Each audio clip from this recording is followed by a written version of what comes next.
gonna eat enough. Training's just a waste of your time, man. Keep on moving.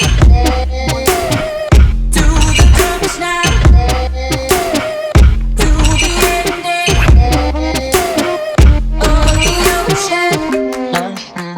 Hello, welcome back or welcome to Viv's Vibe. I'm Viv and Camille, and today I am doing an updated what I eat in a day per y'all's request. I'm getting ready to head out on a trail run over at Ringtown Pete with Brianna. She's gonna pick me up here in about 15 minutes. I'll have 15 milliliters of water on me, and then I'll have 1,000 milliliters of Scratch Nutrition, which has got about 80 calories per scoop. I'm bringing a lot of hydration. One, because the day is gonna warm up, and two, we're gonna be pretty exposed out there. So it's just gonna be hot in general. It's Arizona in the summer at this point. I've got my goos that I'm gonna be taking, and since this is not a race effort, I'm probably not gonna be eating every 30 minutes. I'll probably back that out to be about every 45 minutes. Last time Bri and I did this, it took us about 4.5 hours, a little less than 4.5 hours. So this should be plenty, and I'll have a lot waiting at my car as well. Oh, I'll probably put in some Scratch Chews as well. I love those things. They're like Sour Patch Kids to me. But just to the trail alone, let's talk through it. In my morning coffee, I've got collagen. I don't like to eat a whole lot in the morning, but I know it's really important, especially before a long run like this. So I've made these protein balls, bites. They're like cookie dough, but they've got protein in them as well. And they've also got rice flour and a little bit of chocolate chip. So in the morning, cortisol levels are the highest they'll be usually in the day. They're elevated, so you want to bring that down by getting some form of sugar in the body. And that also gets the metabolism going because it's about a 30 or so minute drive from here. But before I start the trail, I'll be drinking I'll have a couple sips of my Ultra Jam, which is my recovery drink, and some Scratch Chews before I start the run once we get to the trail hike. So I want to kind of top off the glycogen stores, but more just continue to feed the body since the metabolism has been stoked this morning with my coffee and my little protein bites. Enough talk. Let's go to the trails.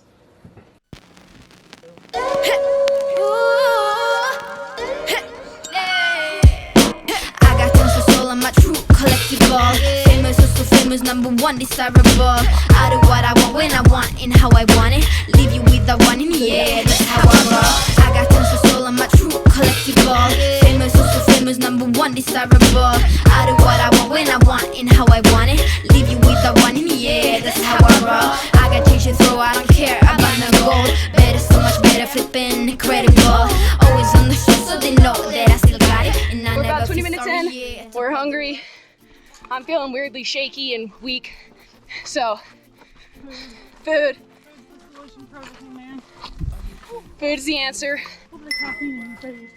Today's a steady effort, and we're just focused on getting in enough calories and keeping the steady pace going, because we got a long climb ahead of us, probably 7 miles of just straight climbing. Yeah, most of it's power hiking and rocky.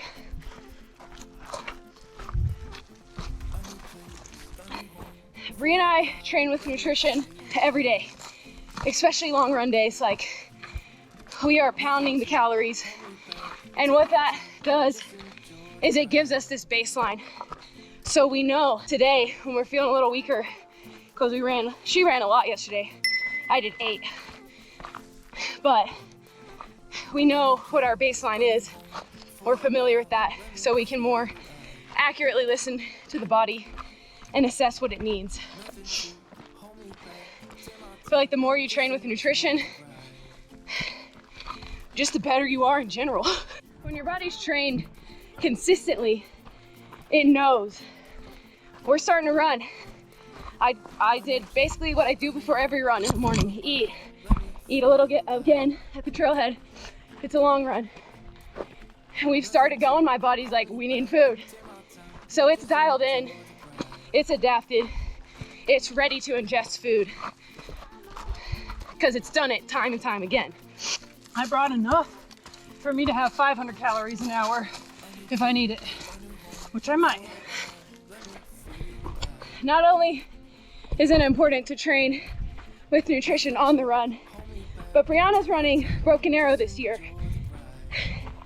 So it's also important to train on the terrain you're gonna need to be eating. She's gonna be needing to eat on the uphills when she's pushing it. She's also gonna be needing to eat on the downhills. And so if you spend time training that, when you get to race day, it's not gonna be unfamiliar. You'll have had practice with it, not only with opening packets, but your body will have had practice digesting on the uphills and the downhills. I was calling out your name, put my eyes on the wall.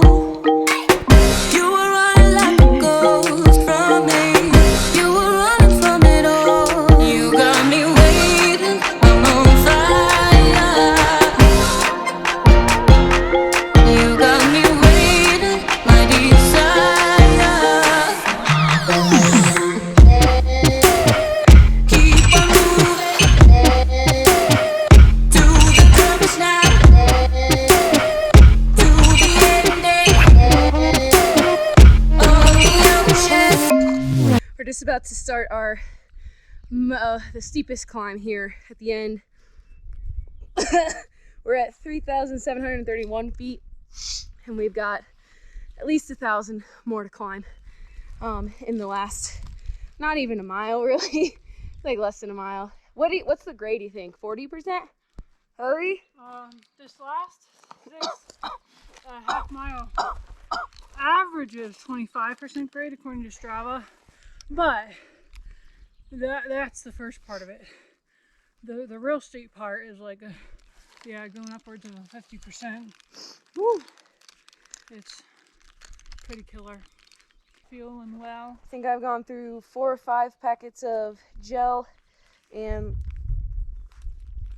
I've had that fruit smoothie almost packet through and 3 packets of cheese, 500 mil. some goo octane.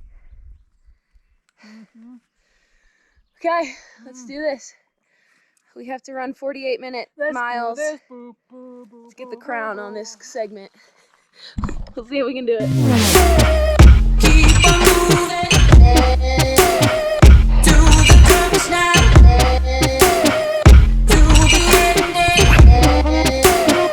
of the ocean.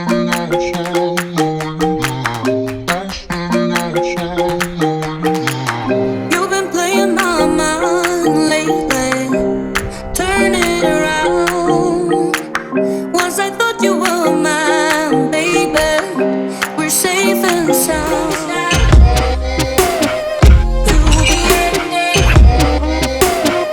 of the ocean. Woohoo! Oh yeah.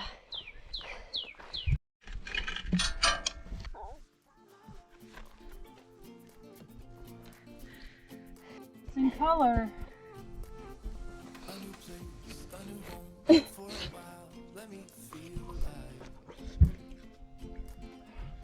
Thank goodness there's shade over here.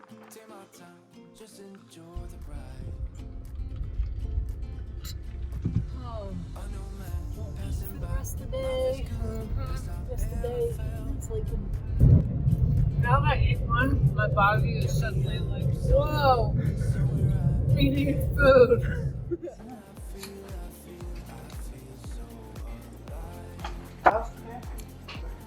I'm stuck. You do anything? Thank you. Whatever will we do without you? Yeah, you could fix your attire.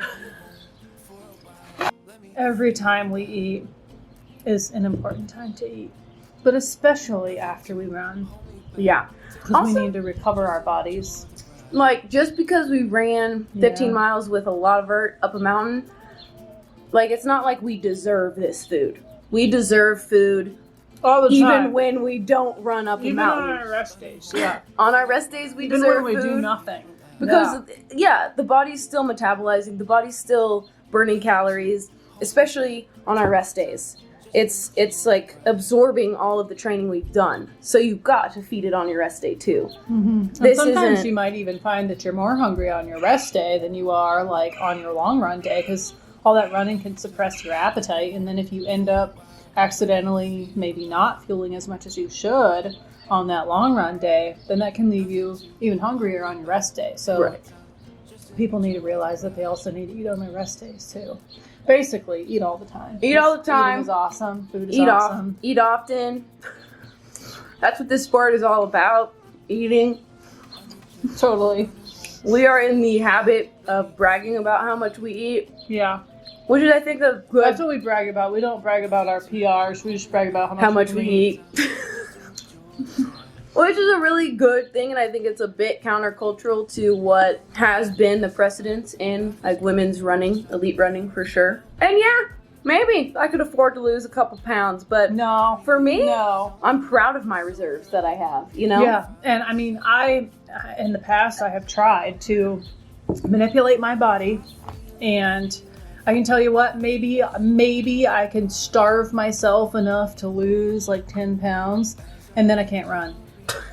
Yeah. So I can't do what I love, and I definitely can't do anything big or long or fast or birdie, and I want to do all that stuff. And you know what? Now I like never bonk on my runs because I'm so well fueled, and like bonking is like a thing of the past for me. For sure, and I think more and more research is coming out that's actually being done on women, but just on the whole population of running and ultra running. Like the more you can eat, the more fueled you are. Same in triathlon. It goes across all of these endurance events.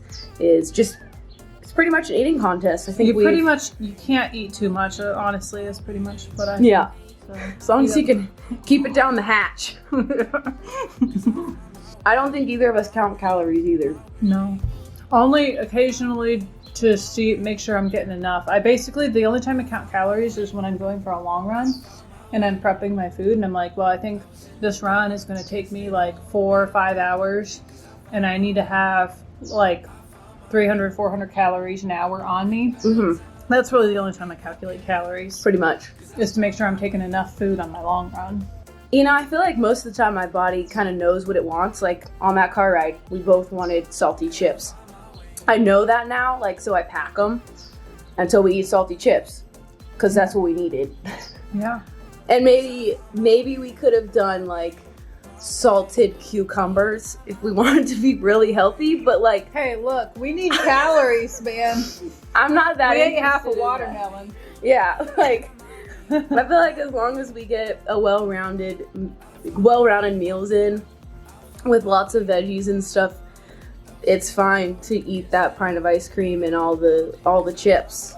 Yeah, sometimes when I'm not hungry and I know that my body needs more calories, ice cream is the way to go. Mm-hmm. A pint of ice cream, just get that 1,000 calories in one pop. It doesn't even make you feel that full. Right. Calorie dense foods. You've just gotten your body all that good fuel to recover and repair, and all those adaptations, all those great adaptations from your training. It's not going to happen if you're not eating enough. Yeah.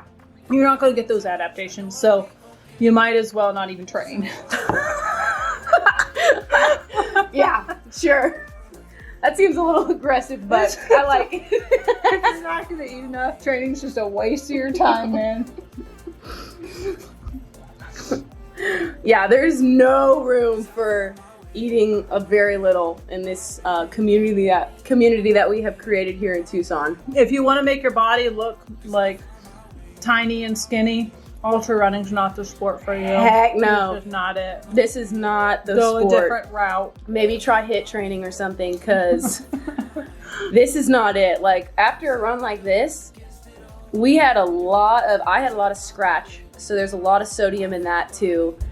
I mean, just the effects of running downhill, there's going to be inflammation and bloating in my stomach, inflammation in my legs. That's just kind of what it does. You kind of bloat up. Just look at my pictures from Cocodona and you'll be convinced that long distance like, running is not the way to go if you want to try to look skinny. Yeah. It's overrated we don't care about looking anyways. Skinny. We just care about how well we can perform. Absolutely. If anybody doesn't like the way my body looks, that's their problem. Yeah, they can close their eyes. And close their mouth while they're at it, because I don't want to hear it. I don't want to hear it.